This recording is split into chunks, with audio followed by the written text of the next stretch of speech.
الحمدللہ رب العالمین والصلاة والسلام علی سید المرسلین کریم آقا صلی اللہ تعالیٰ علیہ وآلہ وسلم کی ذات مبارکہ پر اربوں خربوں کروڑوں درود و سلام الصلاۃ والسلام علیکہ یا رسول اللہ وعلی آلہ واصحابہ یا حبیب اللہ۔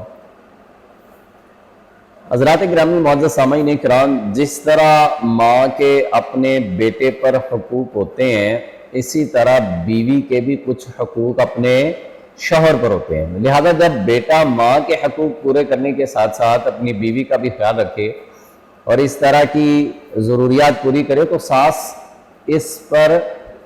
کا اس پر ناراض ہونا، اپنے ہی بیٹے کو سنانا، جورو بیوی کا غلام، ماں کا نافرمان ہونے کے تانے دینا مناسب نہیں ہے۔ اگر ساس ایسے موقع پر خود کو بہو کی جگہ رکھ کر سوچے تو شاید اسے اپنے رویے پر شرمندگی ہوگی۔ اگر بیٹے کا بیوی کی طرف جھکاؤ زیادہ محسوس ہو تو بہو کے بارے میں بدگمانی نہ کرے کہ اس نے میرے بیٹے پر جادو ٹونا کروایا ہے۔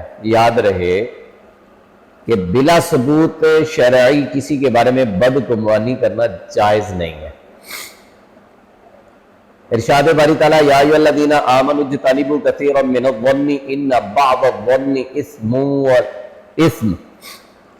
اے ایمان والو، بہت گمانوں سے بچو، بے شک کوئی گمان گناہ ہو جاتا ہے۔ بدگمانی کی آفت دیکھتے ہی دیکھتے گھر کی خوشیاں کھا جاتی ہے۔ ایک دوسرے کے بارے میں حسن ظن رکھیے، انشاءاللہ عز و جل گھر خوشیوں کا گلشن بن جائے گا۔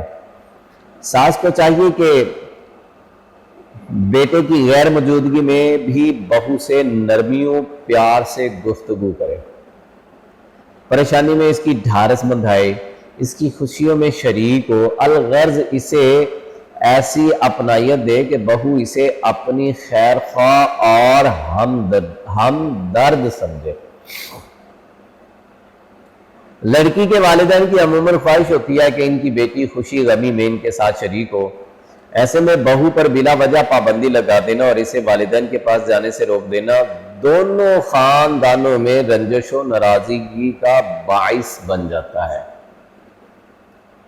ساس کو چاہیے کہ وہ موقع کی نزاکت کو سمجھے اور تنگ دلی سے کام نہ لے، بلکہ بہو میکے کی خوشی و غمی میں حسب موقع خود بھی شریک ہو۔ بہو کے لڑکی کا گھر بسانے میں لڑکی کی ساس یعنی لڑکی کی ماں کا کردار بھی نہایت اہم ہے۔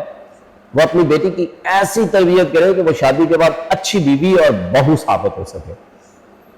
بیٹی بیاہنے کے بعد سسرال والوں کے خلاف اس کے کان بھرنا، چال بازیاں سکھانا، داماد کو اس کے والدین سے بلا وجہ جدا ہونے کے مشورے دینا اور بے جا مطالبات بیٹی کی زندگی میں زہر گھول سکتے ہیں۔ جی یہ یاد رکھیے گا، یہ فی زمانہ اس وقت ہمارے گھروں میں یہ معاملات پائی جاتی ہے، جس کی وجہ سے لڑائی جھگڑے ہوتے ہیں، طلاقیں ہو جاتی ہیں اور بہت سے دیگر مسائل بن جاتے ہیں۔ گھر کیوں نہیں بستے، گھر کیوں نہیں چلتے؟ ایک کردار بہت زیادہ جو ہوتا ہے وہ بیٹی کے ماں باپ بعض اوقات بیٹی کے میکے والے یا دیگر کچھ رشتہ دار اس طرح کے ہوتے ہیں کہ وہ ان کے کان بھرتے رہتے ہیں، یہ نہیں کرنا، وہ نہیں کرنا، ایسے نہیں ماننا، ویسے نہیں ماننا۔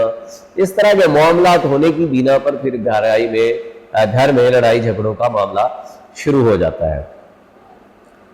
اب ساس کو چاہیے کہ لڑکے کی ہو یا لڑکی کی، دونوں کو اپنی ذمہ داریوں کا خوب احساس ہونا چاہیے، کیونکہ اپنی اولاد کے گھر کو خوشیوں کا گہوارہ یا پریشانیوں کی آماج گاہ بنانا ان کے ہاتھ میں بھی ہے۔ چنانچہ اگر ان کے رویے میں تلخی، بد اخلاقی، بد مروتی، بے مروتی، زبان درازی ہوئی تو ان کی اولاد کا گھریلو سکون برباد ہو سکتا ہے، اور اگر ان کے برتاؤ میں محبت، ہمدردی، حسن اخلاق اور نرمی ہوئی تو دونوں گھرانوں کا بھلا ہو سکتا ہے۔ لہذا اس میں بہت زیادہ احتیاط برتنی چاہیے، اور جو آج کا درس ہوا اس کو سمجھنا چاہیے، اس کو سیکھنا چاہیے، اور اللہ کی بارگاہ میں دعا ہے کہ اللہ تعالی ہمیں اس پر عمل کرنے کی توفیق عطا فرمائے۔ یقیناً اگر آپ اپنے اندر نرمی لے کے آ جائیں گے، آپ اپنے اندر جو ہے وہ اچھا حسن سلوک والا رویہ اختیار کریں گے، لے کے آ جائیں گے، اپنی طبیعت کو جو ہے نا وہ نرم کر لیں گے، جھکاؤ کی طرف لے کے آئیں گے، تو پھر انشاءاللہ امید ہے اللہ کی ذات سے کہ یہ مسئلے مسائل لڑائی جھگڑے دیگر معاملات گھروں کا ٹوٹ جانا طلاقوں کا ہو جانا یہ انشاءاللہ ختم ہو جائیں گے. ہمیں اپنے اوپر کنٹرول رکھنا چاہیے, دین اسلام اور شرعی مسائل کے ساتھ اٹیچ رہنا چاہیے, یہ سیکھنا چاہیے.